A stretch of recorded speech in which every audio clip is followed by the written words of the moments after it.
Welcome to the Home Coach Podcast, a weekly deep dive into all things real estate. Now, here's your host, Steve Henyon. Okay, guys, welcome. We've got a couple of big items that we're going to talk about today. The first one being mortgage rates, so what's happening with mortgages and actually Fannie and Freddie Mac. So the first thing is we've got the feds are saying that they're going to start not buying up their bonds that they had been purchasing before. So what they've said is, and let me quote, the feds are winding down its bond purchases. Now, what does that mean for us?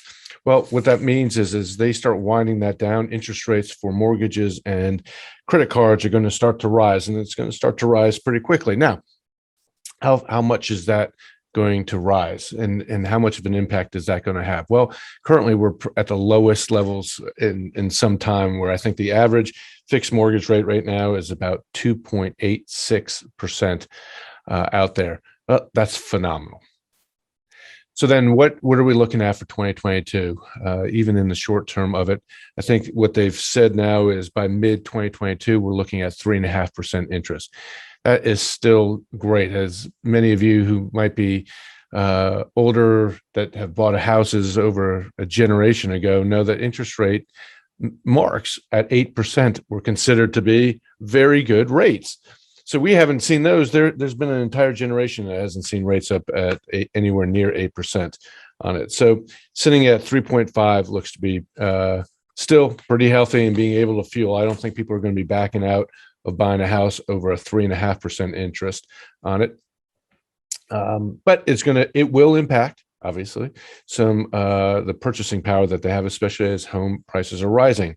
Now, one of the other things I wanted to mention that's kind of going under the radar is that there's a move by the current Biden administration to make Fannie and Freddie Mac a utility, turning it into a regulated utility. Right now, it's under what's called a conservatorship on it, kind of like a partnership between Fannie and the government on that. But that's really never been in place. Well, it hasn't been in place recently. Maybe let's just say over the last 10 to 20 years on that. It's kind of been a joke. They've been doing, making laws and rules and stuff that for mortgages that they were not allowed to do, but now by turning it into a utility, it'll make all those rules and laws that they've had, it'll now make them legal. Now, what does that mean for us if they turn them into a utility? Actually, it might not be a bad thing on it. We'll have to see what'll happen, but you can guarantee, especially with the administration that we have in there now, that they're going to allow more dollar access to low income or higher risk loans. So loans that most banks would not have touched before, whether it's low credit scores or low income on it. Now, it appears if they go to this utility that the goal would be to go ahead and open more dollars up into underserved areas. Okay. And they'll probably do it through mandated requirements. Back in the 90s, for instance, banks had to have a certain percentage of loans, minority loans, mortgages with minority loans and such. But I think that'll probably be coming back now. Now, that's not necessarily a bad thing. We just don't know how it'll all work out as far as implementing this particular type of practice. It's going to be new for everybody, the lending, and for us on it. But it will also open up a lot more housing opportunities. And what'll be interesting to see is how are those, especially when we look at communities that are escalating in pricing, and we're pricing out the working class, the people who are going to be working at your McDonald's, your Ace Hardwares, your Lowe's, are being moved outside of the city. Well, how do we address that? How do we get them in to the city? Either it's got to be by transportation or it's going to have to be by housing. And if we're going to have Fannie and Freddie as a regulated utility, and that opens up more dollars, then I think we will see more opportunities within those districts, those high mortgage, high rental districts. There'll be more money flowing to help support that and to help those in need in the undeveloped areas to purchase homes. Now, what's also, I think, though, as I'm contemplating this, is if you are kind of landlocked, meaning your city, I'll take Raleigh where we're located at, there's not a whole lot of land to now develop for undeveloped, meaning lower income.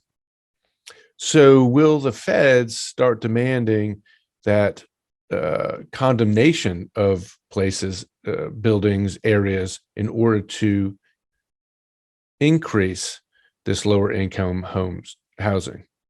Something that we're going to need to pay attention to as this, I think, moves quickly, but also under the radar. Okay. The second thing I wanted to talk about is an article that's been printed. It says more buyers are taking risks to get dream homes. More buyers are taking risks to dream homes. Home buyers are willing to tolerate more risk as they search for a new home, even if it means paying well above the asking price or relenting on their wish list. Okay, what does that mean? It means that 40% of respondents are willing to pay $20,000 or more over list. I'm sure you've seen this. You've seen higher than $20,000, of course, but 40% are willing to at least say out loud, yeah, I'll pay $20,000 or more. Here's a critical stat in this study. It's disturbing, actually. It says that nearly 30% said that they'd be okay with bribing someone to get their dream home. 30% said they'd be okay to bribe someone. Okay. Now, let's take that and the fact of how hard buyer agents are working today to try to get that sale, right? 2 years ago, you go out and you look at a house, you put an offer on a house, you're probably likely to get it. Now you got to work 7 to 8 times that and putting 7 to 8 more offers on homes before you actually get the one that you're going to close on it. So does this offer up opportunity for agents to do the wrong thing? Well, of course, right? I mean, you got people who are willing to bribe you on it. I haven't been bribed, but maybe you have, and maybe in different ways. Like, maybe it's tickets to a ball game. Maybe it's passes to a show or something in order to get them in there. Things that you wouldn't necessarily claim on the CD or the HUD. Interesting. I'm going to tie this into a couple other things. With it, 80% of the buyers are willing to buy fixer-uppers, and 42% are willing to forego their needs that they have for a house in order to just get in a house. So almost half the people out there are like, forget it, I'll get into whatever house I can get into, whatever I can afford today. And 80% of those are like, yeah, that's fine. If I got to fix it up, I'll fix it up. I'll figure a way of how to do that. Okay. So let's go back to the behaviors that are the riskiest that are out there. So we've determined that 40% are willing to go over $20,000 over list. We've got 30% are saying that they are willing to bribe people. And we've got a majority.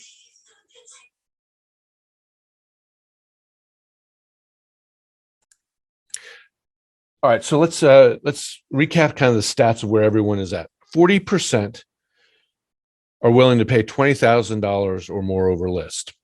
30% are willing to bribe. 80% of those that are out there are looking for fixer-uppers, and almost half don't care about the needs being met for their homes.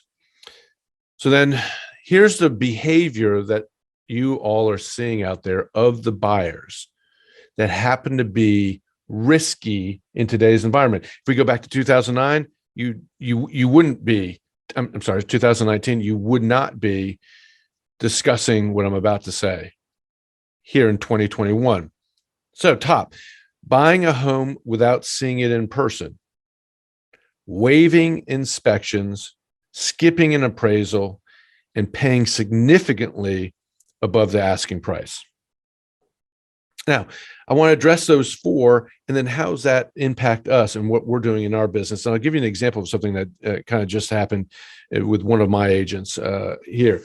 So buying a home without seeing it in person is happening quite often. Here in North Carolina, we're seeing buyers coming in from California, New York, Michigan, from all around, but aren't able to keep coming in and taking plane tickets to come in and see a house that comes on the market today. If a house comes on the market today here in Raleigh, you might have 7 to 15 offers on that house by 5 o'clock.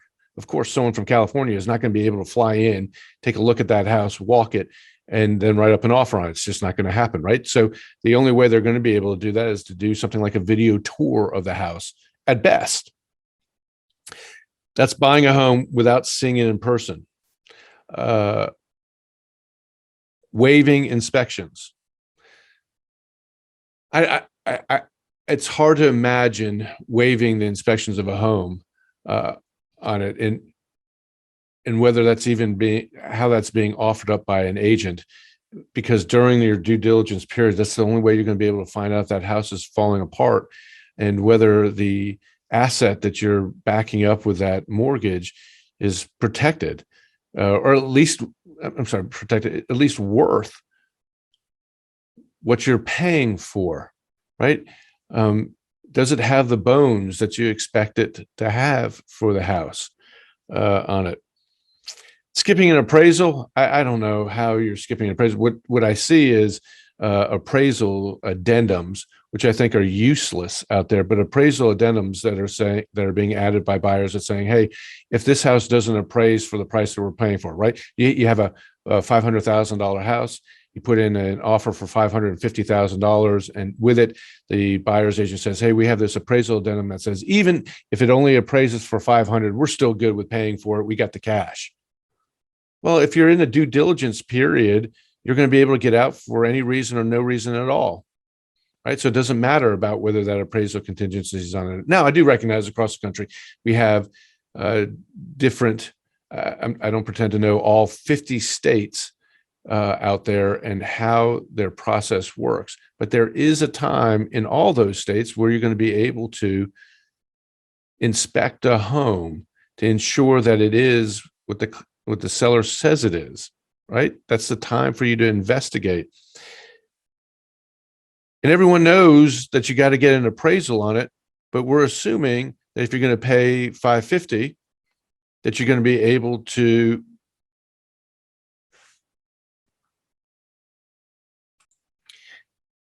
now, if you're going to pay over $50,000 over list, then one of the things we're going to want to do as a listing agent is go ahead and make sure that they have the cash in the bank. So we're going to want some kind of bank statements to say that we have at least $50,000 plus whatever percentage they're saying that they're going to have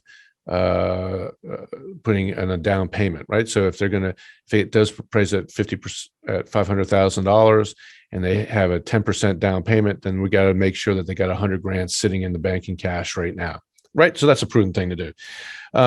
Paying significantly above the asking price. Yeah, well, that's what everyone's doing now. They're paying significantly above. I mean, I would have said 2 years ago, $5,000 above the asking price is probably might be at the top range. Well, now we've got $50,000, $100,000 above the asking price now, because a lot of people have cash for various reasons why they have it, and especially when you're moving from markets that have much higher home prices where they're selling, they're making big buck out in, say, California or New York, and then you want to move to South Carolina, North Carolina, the Midwest. You're gonna have a lot of cash on hand for a much lower price house. Okay, so now let's go to, I want to concentrate as far as the agent goes on the two items of buying a home without seeing it in person and waiving inspections. Now, how can that possibly work against you as an agent? Well, let me give you the scenario that we had. We're the listing company. Our agent is showing the home. Actually, let me back up. We have a listing. Our listing agent gets a phone call from the buyer's agent, unable to show a home because it's unavailable to show. And we have a listing, and our listing agent gets a phone call from a buyer's agent unable to show a home on the day that it goes on the market.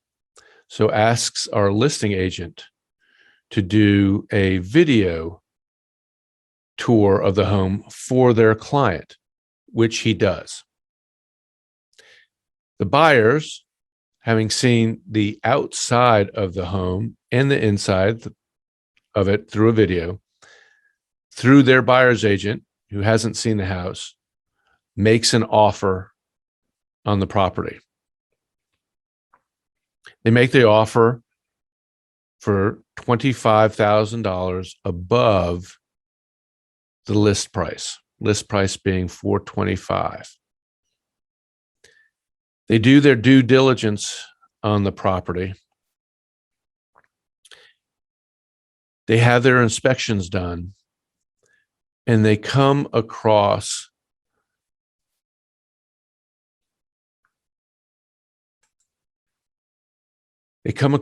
a permit issue on a screened-in porch.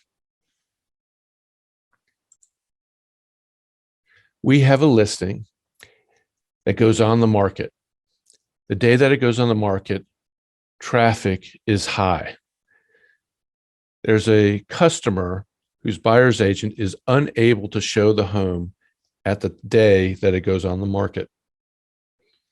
Knowing that the market is so tight and that there will be multiple offers in by the end of the day, the buyer's agent calls the listing agent and asks them to show via video to their client the home. The listing agent agrees and shows via their phone, walks around the inside and the outside of the home to show them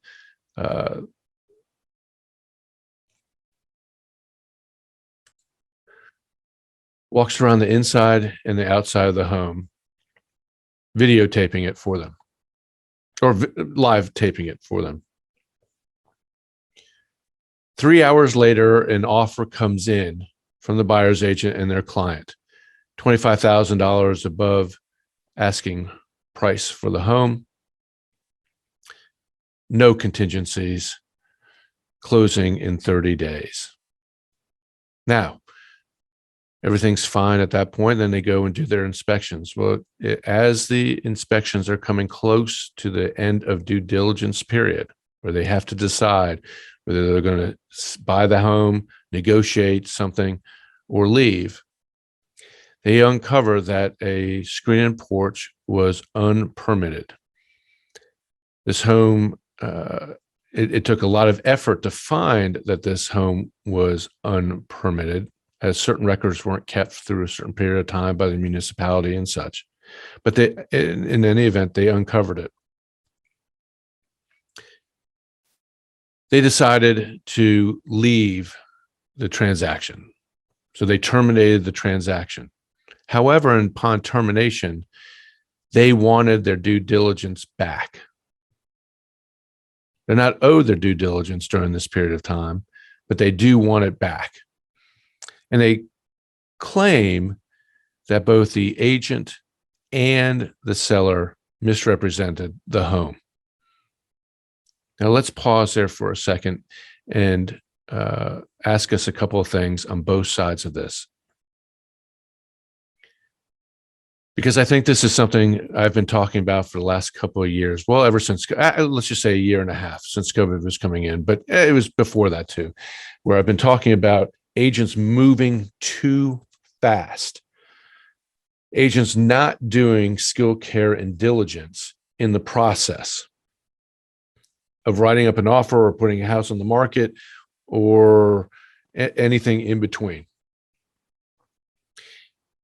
Because it's so hot and because so many offers are coming in and it's moving so quickly, not only are agents are moving too fast, but we got buyers that are moving too fast. Right? We've got buyers who are willing to bribe an agent. We got 30% of the buyers out there saying we're willing to bribe an agent. And we've got agents who sight unseen, they themselves, let's remember the skill, care, and diligence portion of agents' responsibility. An agent should be seeing minimum needs to be viewing the interior and exterior of the building, a walk around during light conditions, not during the dark. Should be able to see it prior to advising the client. They're also supposed to be doing the diligence of pulling up things like whether they've had renovations, are there permits that are required on there, or what are some of the road conditions, doing aerial view, seeing what's around the area. Is there a rock quarry nearby? Is there a chicken plant nearby?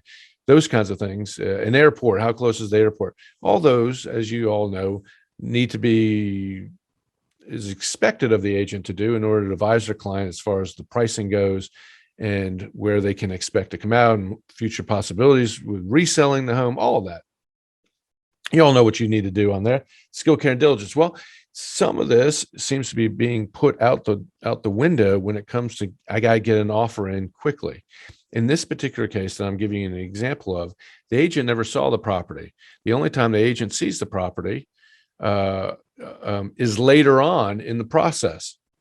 So how were they able to advise their client? This is the buyer's agent we're talking about at this particular point. How is the buyer's agent advising their client?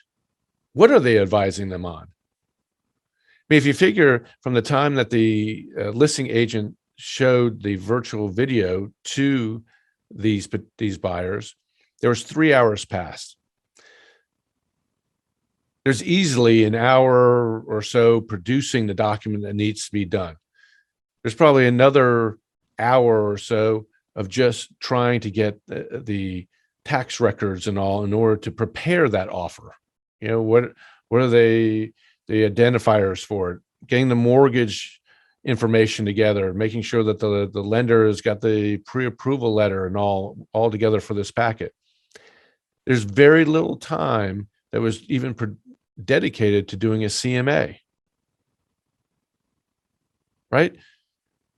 In the post-license, in the training classes that we do regarding CMAs, a proper CMA, and I know you all know how to do quick CMAs out there, but the type of CMA that's actually required of our license cannot take less than an hour and a half to do properly. That's just the minimum. The average student will take 2.5 hours to do a proper CMA. Obviously, that wasn't done here on it. And you can only do so much. It's fine, right? It's fine if you can only do so much, because given the time and time constraints that are out there, obviously we got to tell our clients, hey, I'm not able to get this all done the way I want to.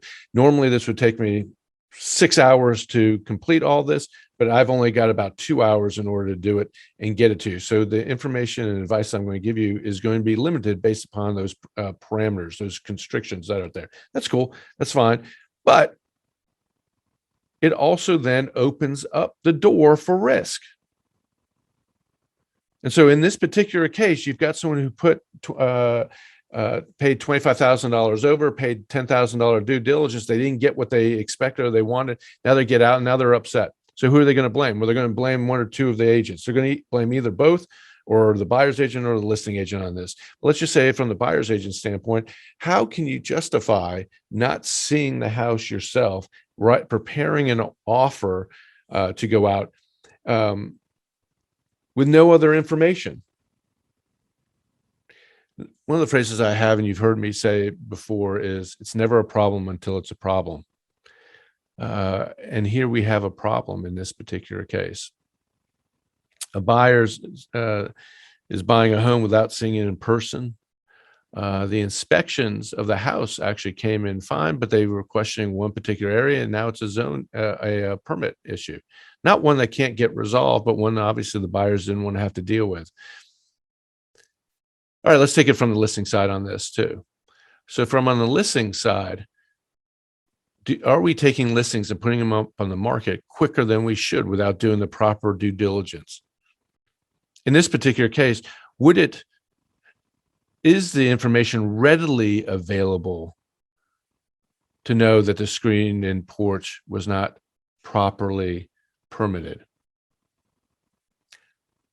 in investigating it myself, it takes a lot of effort actually to try on this particular home to try and dig in, actually taking satellite images from over several different periods of time in order to do it, to try and see pictures of the house, time snapshots of when it might have been built, then going to see if records exist for it. And if they don't exist, there was a lot of effort, maybe the effort outside of the parameter of the listing agent on it. But the point has to be made that we have a problem, one that normally in 2019 may have been easily discovered. But now, because listing agents are rushing to get homes on the market and buyers agents are listing to get homes under contract, we seem to be falling down a little bit on the responsibilities that we still have, but we were executing in 2019. And when you add in that 30% of the buyers are willing to bribe someone, it becomes a playing field that's ripe for people doing or taking advantage of the wrong thing. You need to keep your head squared up out there, guys. You need to make sure you're professional and put the money that you're going to be making aside, making sure we're communicating everything to our clients that we can, and do the best possible job in uncovering all the information that our clients need to make the best decisions for them and their families. Thank you all. We'll see you next week, guys.